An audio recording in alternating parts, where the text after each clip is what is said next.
The hardest part wasn't that he left. It was that Emma had never imagined a life in which he could. For 12 years, she had fallen asleep, believing tomorrow would contain him. His shoes by the door, his coffee cup beside hers, his voice from the other room, the familiar sound of his keys turning in the lock. She had never made a plan for his absence. And then, one Thursday morning, the life she thought was permanent became a memory. There was no dramatic goodbye, no final argument, just a hospital room, a quiet machine, a hand that slowly stopped holding hers, and a sentence the doctor said so gently that Emma almost didn't understand it. "I'm so sorry." For weeks afterward, she couldn't sleep, because every time she closed her eyes, she expected to wake up inside the old life. But morning kept arriving without him, and eventually, Emma began to wonder something that frightened her more than the grief itself. What happens when the person you thought would be there forever isn't? His name was Daniel. They had met when they were 24. At the time, neither of them knew they were meeting the person who would become part of almost every ordinary day that followed. Their first conversation was forgettable. They were standing in line at a bookstore. Daniel had been holding the same book for nearly 10 minutes without buying it. Emma teased him about it. He laughed. They talked. Then they talked again the next day. And somehow, without either of them noticing exactly when it happened, they became a life. Not a dramatic life, a real one. Laundry on Sundays, arguments about groceries, cold coffee forgotten on the counter, birthdays, bills, Christmas mornings, long drives, inside jokes that stopped being funny to everyone except them. There were difficult years. There were beautiful ones. But through all of them, Emma carried one quiet assumption.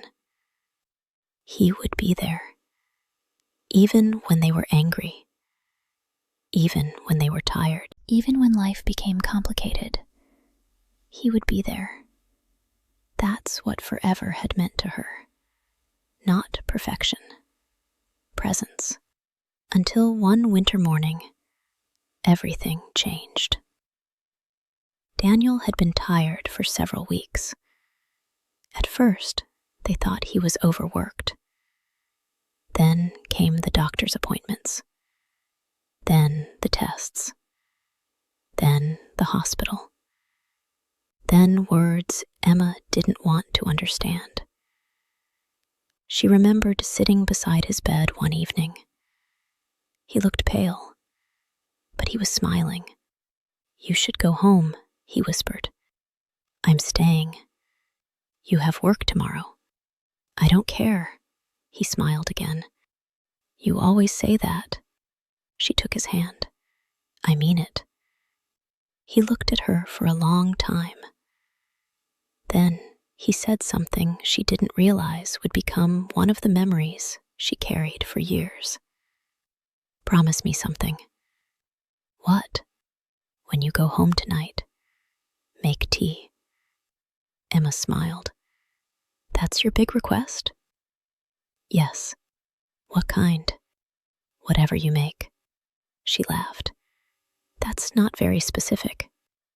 "I trust you." She kissed his forehead. "I'll make tea."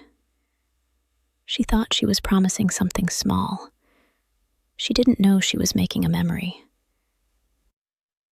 Daniel died 3 days later, and Emma kept making tea.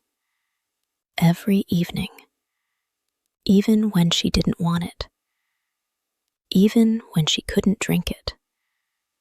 She would boil the water, place the cup on the counter, wait, and then realize there was nobody sitting across from her. At first, she hated the ritual. Then she needed it, because stopping felt too much like admitting he wasn't coming home. The cup became the one object she couldn't put away. It was a plain white ceramic mug. Nothing special. A tiny chip on the rim. Daniel had used it almost every morning. Emma began keeping it on the counter. She washed it, dried it, put it back, every day, until one night, 6 months after his death, she finally became angry. She picked up the mug. Why am I still doing this? The kitchen gave her no answer. She opened the cabinet, held the mug over the sink. For 1 second, she thought about smashing it. Then she couldn't. She put it down and whispered, "I don't know how to live without you." That was the first time she admitted it. Not to anyone else. To herself. Grief had taught Emma something nobody had warned her about. Losing someone doesn't only remove the person. It removes thousands of tiny expectations. You don't just lose their voice. You lose the expectation of hearing it. You don't just lose their footsteps. You lose the instinct to listen for them. You don't just lose someone beside you in bed. You lose the unconscious belief that tomorrow will contain them. That was why sleep became so difficult. Every night, Emma would lie down. Her body was exhausted. Her mind wasn't. Because sleep requires surrender. And Emma's mind had become afraid of surrendering. What if she dreamed about him? What if she woke up and forgot for a few seconds? What if she reached across the bed? What if she experienced the old life again, only to lose it when she opened her eyes? So she stayed awake, sometimes until morning. She thought insomnia was keeping her from healing. She didn't understand yet that she was trying to protect herself from waking up. One night, Emma fell asleep accidentally. She dreamed she was standing in the kitchen. Daniel was making coffee. She could hear him humming. Everything was normal. She walked toward him. He turned and smiled. For a moment, she forgot. Then she remembered. In the dream, she began crying. Daniel looked at her. "Why are you crying?" "Because you're gone." He looked confused. Then he said, "I'm not gone." Emma woke up. 2:14 a.m. The room was dark. Her heart was racing. She reached across the bed. Nothing. The grief came back all at once. She buried her face in the pillow. And then something unexpected happened. She began laughing, quietly through the tears, because she realized something. For a few seconds in the dream, she had been happy. Not because she had forgotten him forever, because she had remembered what it felt like to be with him, without knowing she was losing him. And maybe that was why the dream had come. Not to punish her, to remind her that love had existed before grief took over the memory. The next morning, Emma called Daniel's sister. "I dreamed about him." His sister was quiet. "What happened?" Emma told her. Then she asked, "Do you ever dream about him?" "Sometimes." "Does it hurt?" "Sometimes." "What do you do?" There was a pause. Then she said, "I let myself miss him." Emma frowned. "That's it?" "That's it." "But shouldn't I be trying to move on?" "You are." "How?" "By living." Emma didn't answer. His sister continued, "You don't have to stop missing him to keep living." That sentence stayed with Emma because she had been treating grief like a problem she needed to solve. She thought healing meant reaching a morning when she wouldn't think of him. But maybe healing wasn't forgetting. Maybe it was learning how to carry the memory without letting it destroy the day. Months passed. Emma started walking again. She returned to the bookstore where they had met. She bought groceries without thinking about what Daniel liked. She learned how to fix the kitchen sink. She went to dinner with friends. She laughed, and then felt guilty for laughing. That was another part nobody had explained. Sometimes, happiness feels like betrayal when you're grieving someone you loved deeply. You can suddenly laugh at a joke, and then remember that they're gone. And the guilt whispers, "How can you be happy when they aren't here?" Emma carried that guilt for months, until one afternoon she found something in an old drawer. A birthday card from Daniel. The front was simple. Inside, he had written, "I hope you have more good days than bad ones." Emma sat on the floor, and suddenly she understood. He wouldn't have wanted her to prove her love by suffering forever. Love isn't measured by how long you remain broken. Sometimes the deepest way to honor someone is to keep living the life they wanted you to have. 1 year after Daniel died, Emma went back to the hospital. She didn't know why. Maybe she needed to.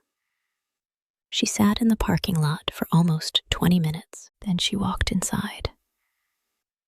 The hallway looked smaller than she remembered. The same elevator, the same waiting room, the same pale lights.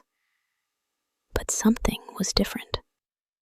She wasn't there to relive the last day. She was there to remember the days before it, the conversations, the jokes, the ordinary moments. She realized she had allowed Daniel's death to become bigger than Daniel's life. For months, whenever she thought of him, she thought of the hospital, the machines, the silence, the goodbye. But that wasn't his whole story. That was only the ending. And suddenly, Emma understood something that changed the way she carried him. A person's final moment does not erase all the ordinary moments that came before it. The ending is part of the story. It is not the entire story. That evening, Emma went home. She opened the cabinet. The white mug was still there. The chip was still on the rim. She filled it with tea. Then she carried it to the window. For the first time, she didn't place a second cup beside it. She simply held the mug in both hands and whispered, "I kept my promise." She smiled. Then she said, "I made tea." There was no answer. And somehow, she didn't need one. If you're listening to this because you lost someone you thought would stay forever, I want you to know something. You don't have to be finished grieving. You don't have to wake up tomorrow suddenly okay. You don't have to stop loving them. And you don't have to feel guilty when you laugh again. There will be days when the absence feels enormous. There will be songs you can't hear, places you avoid, birthdays that feel different, empty chairs that seem louder than entire rooms. And there may be nights when you wake up expecting them to be there. That doesn't mean you're going backward. It means they mattered. But grief doesn't have to remain the only way you remember them. One day, you may remember their laugh before you remember their death. You may hear their favorite song and smile before you cry. You may make their favorite meal without feeling like you're breaking apart. You may walk into a room and realize you haven't thought about the loss all day. And when that happens, don't feel guilty. That's not forgetting. That's healing. However, if stories like this keep you company during the quietest hours, subscribe to the channel. Not because you need to watch another video, but because there are nights when grief becomes louder than everything else. Nights when you need a quiet voice reminding you that what you're feeling is human. This channel is for those nights. For heartbreak. For loss. For memories that arrive when the world is asleep. For people learning how to carry what they cannot change. So if this story found you when you needed it, subscribe and stay with us. Come back whenever the night feels too quiet. There will always be another story here. Another gentle reminder. Another place to rest for a few minutes. You don't have to pretend you're okay here. You can simply listen and breathe and let the night pass. 2 years after Daniel died, Emma moved. She packed the apartment slowly. Books, clothes, photographs, kitchen dishes, and finally, the white mug. She held it for a moment, then wrapped it carefully in a towel. Not because she couldn't live without it, because it had become part of her story. In the new apartment, she placed it in the kitchen. Not on a special shelf. Not somewhere sacred. Just beside the other cups. And that felt right, because Daniel had once been part of her ordinary life. He didn't need to become a monument. He could simply become a memory, a loved one, a chapter, something carried quietly. That first night in the new apartment, Emma couldn't sleep. She stared at the ceiling. For a moment, she felt the familiar ache, the instinct to listen for footsteps, the expectation that someone might open the door. Then she looked toward the kitchen. The white mug was there. She smiled, and for the first time she didn't think, "I wish he were here." She thought, "I'm glad he was here." There is a difference, a painful difference, a beautiful difference. The first sentence keeps you trapped in what you lost. The second allows you to honor what you had. Emma closed her eyes. She remembered the bookstore, the first conversation, the bad jokes, the road trips, the ordinary mornings, the hospital, the promise, the tea. She remembered everything. And then she let the memories become quiet. Maybe that's what sleep after loss really is. Not forgetting. Not moving on in the way people sometimes say it. Not leaving someone behind. It is allowing yourself, for a few hours, to stop carrying the entire weight of the past. You can put it down beside the bed. It will still be there in the morning. but you don't have to hold it while you sleep. You loved them. That's why it hurts. You expected them to stay. That's why their absence feels impossible. You built routines around their existence. That's why ordinary things suddenly feel unfamiliar. But your life did not end when theirs did. Your story did not stop at the hospital door. There are still mornings you haven't seen, people you haven't met, places you haven't walked, songs you haven't heard, meals you haven't tasted. And perhaps there are still versions of yourself waiting to be discovered. You don't betray the person you lost by continuing. You carry their love forward differently. In the way you speak, in the things you remember, in the kindness you give, in the stories you tell. And sometimes, in the quiet way you make tea. Emma never stopped missing Daniel completely. She simply stopped being afraid of missing him. That was the difference. And one night, years later, she woke at 2:14. The room was dark. For a moment, she reached toward the empty side of the bed, then stopped. She smiled softly. She knew he wasn't there. He wasn't coming back. And she was okay. Not because she loved him less, because she had finally learned that love and absence can exist in the same heart. She turned onto her side, closed her eyes, and whispered, "Good night, Daniel." Then she went back to sleep. Because sometimes the person we thought would stay forever doesn't. But that doesn't mean forever was a lie. Sometimes forever simply means they changed your life so deeply that a part of them continues in the way you live yours. And tonight, if you're missing someone who should still be here, you don't have to solve that grief. You don't have to force yourself to be strong. You don't have to let go before you're ready. Just rest. Let tomorrow come when it comes. The person you lost can remain loved without remaining painful every second.